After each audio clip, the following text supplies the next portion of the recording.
Have you ever walked into a doctor's office, sat on that cold little table with the crinkly paper underneath you, and felt like something was off? Maybe it was the way the doctor smiled just a little too quickly, or how they didn't really look at you when they asked how you were feeling. Maybe it was the way they nodded, jotted something down, and moved on without digging into what you were actually saying. You leave the appointment feeling like you've been heard, but not really listened to. And you start wondering, did they just write me off because I'm old? Now, I know that sounds like a harsh thing to say.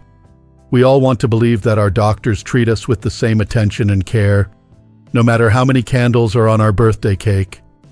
But the truth is, once you reach a certain age, things start to shift, and not always in a good way. That's why we need to talk about this, not to stir up fear, and definitely not to bash doctors. Many are hardworking, caring professionals, but there are some quiet, unspoken beliefs out there. Things your doctor may never say out loud, yet those thoughts can influence the care you receive.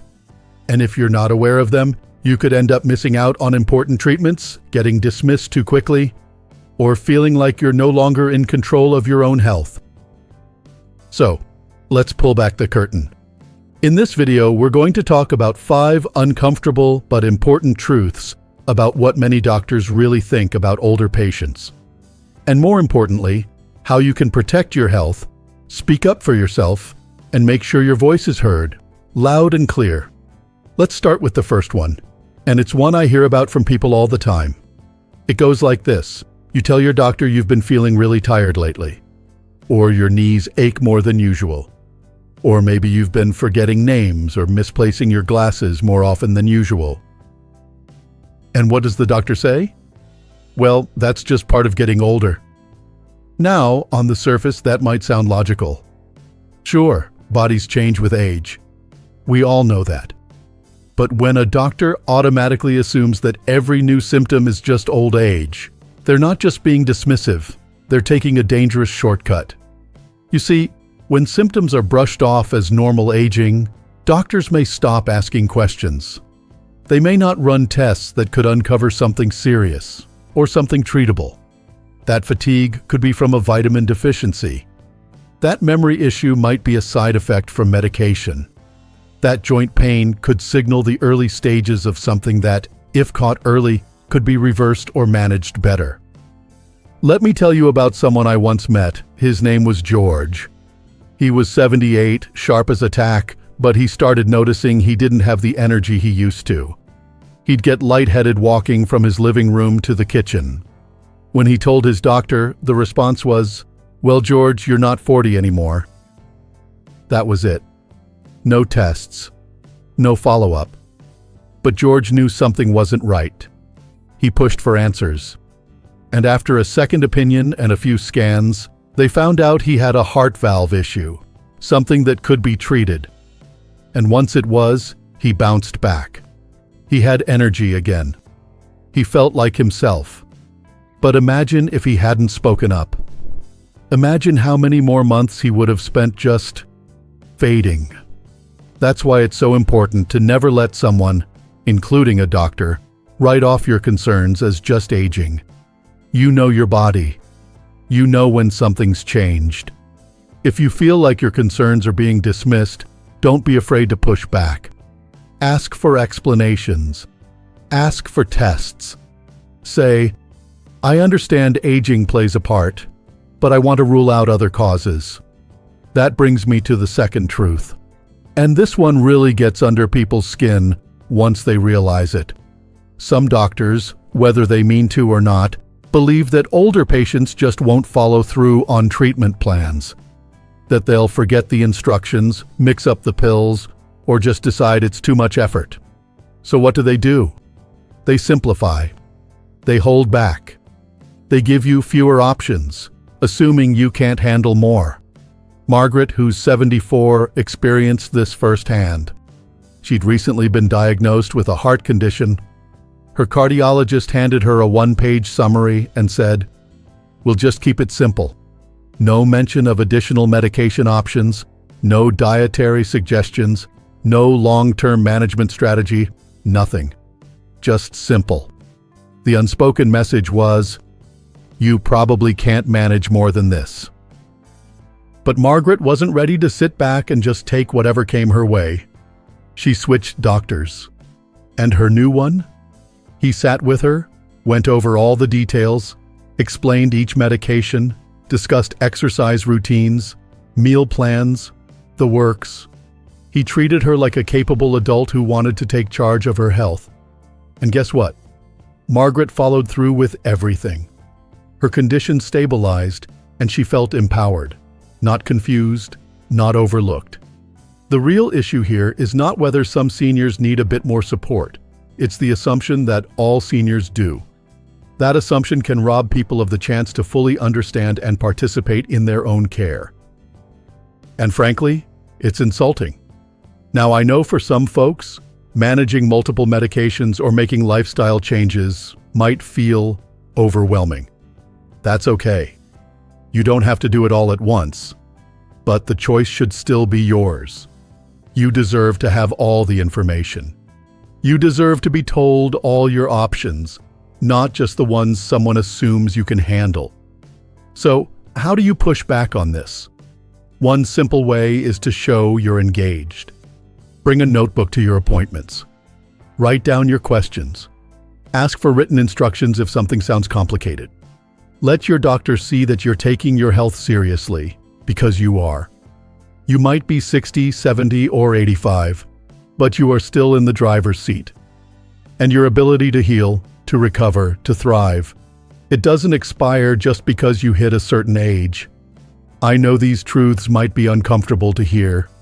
And if you're feeling a bit angry or even a little hurt, you're not alone. Many people have gone through this. But the good news is, knowledge is power. And once you see these patterns, you can begin to break them. You can start to shift the way you approach your appointments, your conversations with doctors, and even how you advocate for yourself. There's more to talk about, so let's keep going. Because the next truth is one that may explain why sometimes you feel like you're not getting the same urgency or attention as someone younger sitting in the same waiting room.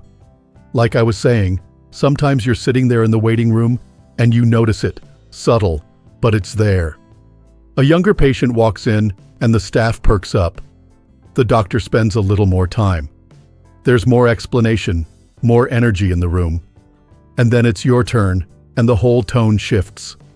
A little faster, a little more distant. Almost like there's this invisible scale, and you weigh just a little less on it. That brings us to another truth that's hard to swallow. Some doctors, even without realizing it, prioritize younger patients, especially when time or resources are tight. Now, this doesn't mean they don't care about you, but when push comes to shove, they might unconsciously feel like the younger patient has more life ahead and is worth more investment. I know that sounds cruel, but it happens. And the damage it causes isn't always obvious at first. Maybe it shows up in the way your test results aren't followed up as quickly, or how your symptoms are given less urgency. Maybe you're not offered a certain procedure because they assume recovery will be too hard or not worth it at your age. But here's the thing. Your age doesn't tell the whole story. Your health does.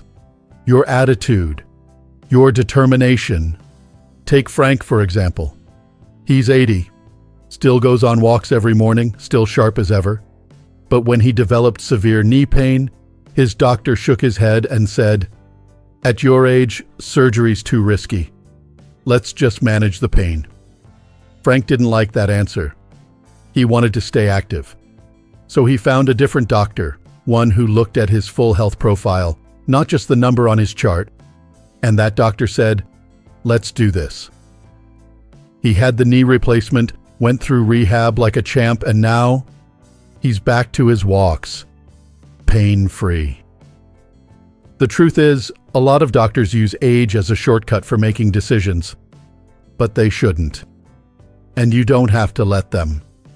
If someone tells you a treatment isn't worth it, or probably won't help much, don't stop there. Ask why. Ask if they're basing that on your health or just your birth year. Ask what other doctors might say.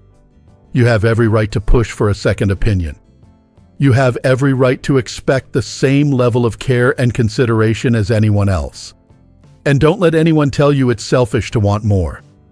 Wanting to move freely, to feel energized, to live without pain, that's not asking too much. That's asking for what any human being deserves, no matter how many candles are on the cake. Now, let's talk about something that's a little quieter, but just as harmful. Sometimes doctors don't necessarily ignore you. They treat the symptoms. They offer a plan. But deep down, they assume your goals are, well, different. More limited. Like they think once you hit your 70s or 80s, your only wish is to be comfortable. That's it. They stop asking about your dreams, your ambitions, the things that make life feel full. And that assumption can be a trap. Let me tell you about Dorothy. She was 76 when I met her, and she had a sparkle in her eye. Her granddaughter had just moved to Europe, and Dorothy had made up her mind. She was going to visit. But there was one problem. She had a chronic lung condition, and her doctor told her, maybe it's best to stay home and rest. Just focus on staying stable. That was that. But Dorothy wasn't ready to sit still. She got a second opinion. The new doctor asked her, "What do you want to be able to do?" When she said, "I want to get on a plane and hug my granddaughter," he didn't scoff. He rolled up his sleeves and said, "All right, let's make a plan." They adjusted her medication, created a breathing and exercise routine. They worked toward that goal, together. 6 months later, Dorothy was smiling in a photo, standing beside her granddaughter, halfway across the world. Now, I know not everyone wants to travel overseas. That's not the point. The point is, your goals matter. Maybe you want to garden again. Maybe you want to dance at your great-grandchild's wedding. Maybe you just want to walk down to the lake without that ache in your hip. Whatever it is, it deserves to be heard. And your medical team should work with you, not around you. But sometimes you have to speak up first. Doctors aren't mind readers. And let's be honest, many of them are trained to think in terms of disease, symptoms, charts, not dreams. So tell them. Say, "Here's what I'd love to be able to do again. Is there a way we can work toward that?" You'd be surprised how that one question can shift the entire conversation. And here's something I want you to remember. You are not just a body. You are a whole person. Your spirit, your hopes, your values, all of that should be part of your care. You're not here just to be kept comfortable. You're here to live. That brings us to something even more personal. Something that often gets missed entirely in those short doctor visits. It's the emotional side of aging, the losses, the quiet loneliness, the big questions that don't always have easy answers. Too many doctors overlook this, sometimes because they're rushed, sometimes because it's just not part of the medical checklist. But the truth is, your emotional health matters just as much as your physical health. And if you're carrying grief, fear, or sadness, and your doctor never asks, never notices, it can weigh on your body in ways no medication can fix. Henry's story comes to mind. He was 77 when his wife passed away. They'd been married for 54 years. After that, he started to feel tired all the time. He lost weight. He was in and out of the doctor's office, but no one ever asked how he was doing emotionally. They adjusted his pills, changed his diet. Nothing helped. It wasn't until a neighbor gently suggested he talk to someone, just to share how he was feeling, that things began to change. Henry saw a grief counselor. He started opening up. And slowly, his energy came back. His appetite. His sense of self. Because once his heart started healing, his body followed. Don't underestimate the power of being heard. Don't dismiss your emotions as something you just have to deal with. If you're feeling down, overwhelmed, anxious, tell someone. Tell your doctor. Say, This may sound unrelated, but I've been feeling really low. A good doctor will listen.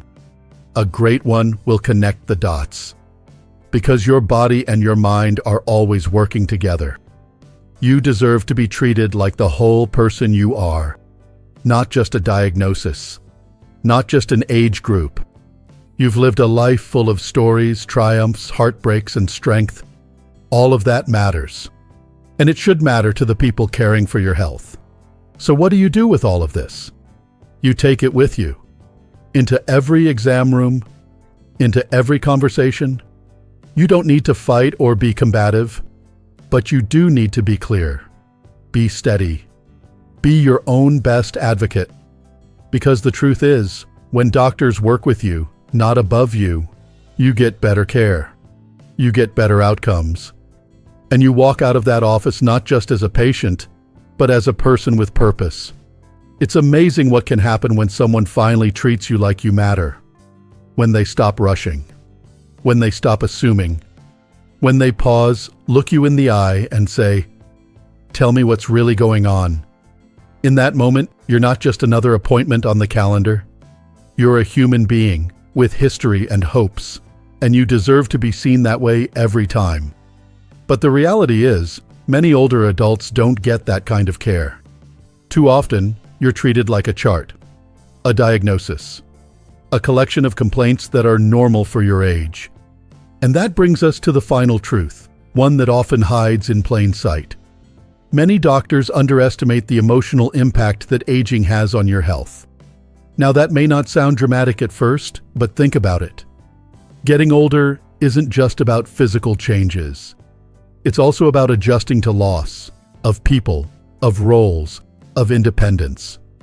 It's about navigating loneliness, questions about purpose, and the quiet shifts in how the world treats you. But instead of asking about any of that, many doctors stay focused only on your numbers: blood pressure, cholesterol, weight. And while those numbers matter, they don't tell the full story. You can be perfectly stable on paper and still feel like something's missing inside. That's why this truth hits so deeply. When your emotional well-being is ignored, your body suffers. It's not just about feeling sad or having a rough day. Loneliness, grief, and chronic stress can affect your sleep, your appetite, your immune system, and even how you respond to medications. But because these emotional struggles don't show up on an X-ray, they're often brushed aside. So what can you do? Start by being honest, with yourself and with your doctor. If you're feeling isolated, tell them. If you've lost someone and haven't quite felt the same since, speak it. If your days feel empty or your nights are filled with worry, that's not weakness. That's being human. And it matters. There's no shame in saying, "I'm not just here for my blood test. I'm also here because I've been feeling really down." A good doctor will take that seriously. A great one will help you find support, whether it's counseling, community programs, medication, or just someone to talk to. But they can't help if they don't know. And they won't know unless you tell them. Let me say this clearly. Taking care of your emotional health is not a luxury. It's a necessity. You've been through a lot in life. You've given so much to others. You deserve time, space, and attention for what's going on inside of you, not just what shows up in your lab results. And if your doctor doesn't take that seriously, that's a sign to keep looking. You are allowed to switch doctors. You are allowed to say, period. I want someone who sees all of me, not just my symptoms. You've earned that right 100 times over, because you are not invisible. You are not fragile glass that needs to be put on a shelf. You are not a burden. You are not just getting old. You are still you, full of wisdom, strength, and a story that deserves to be honored. And when you walk into a doctor's office with that mindset, it changes everything. You speak with more confidence. You ask better questions. You take notes. You bring someone with you if it helps. You say, "Explain that again." When something isn't clear, you say, "Is there another option?"